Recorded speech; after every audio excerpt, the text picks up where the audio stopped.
Time now for Consumer Confidential with KTLA 5's David Lazarus. And he is joining us live today on this Tuesday, and we're talking about airfare. You're saying it will begin to drop, but not for a few months.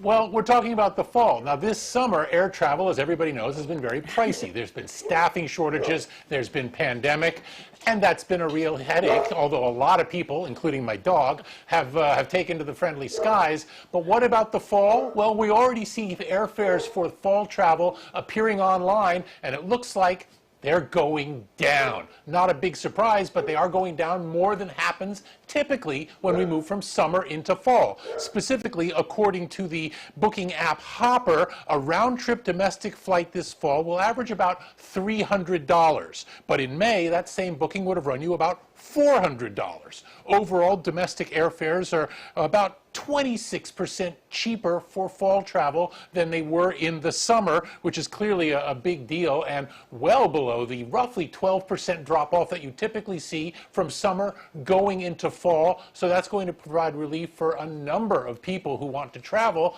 But keep in mind as well, airlines are still cutting back on scheduled flights because they still face staffing woes. So bring your patients with you and bring a mask, just to be nice.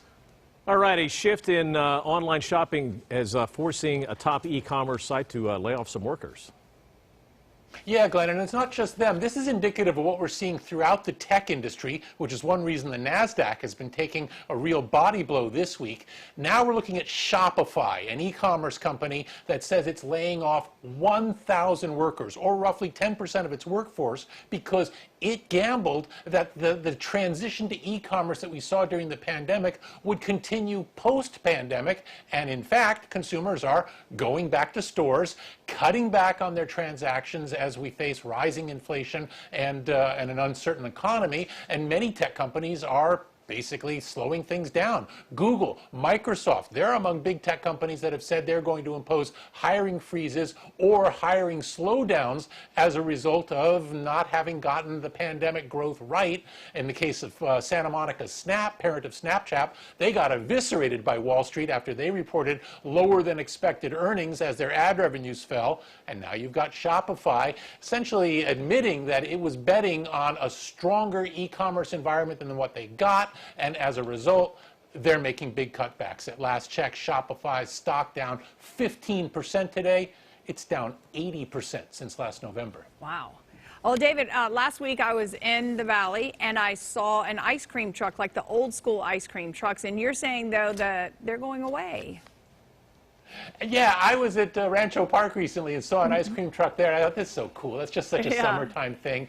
In fact, though, the New York Times is reporting that the day of the ice cream truck might be passing. The reason? Not a huge surprise. It's too expensive to operate these things these days. Fuel is very expensive. A gallon of vanilla ice cream will run about $13. A 25-pound box of sprinkles has doubled in price to $60.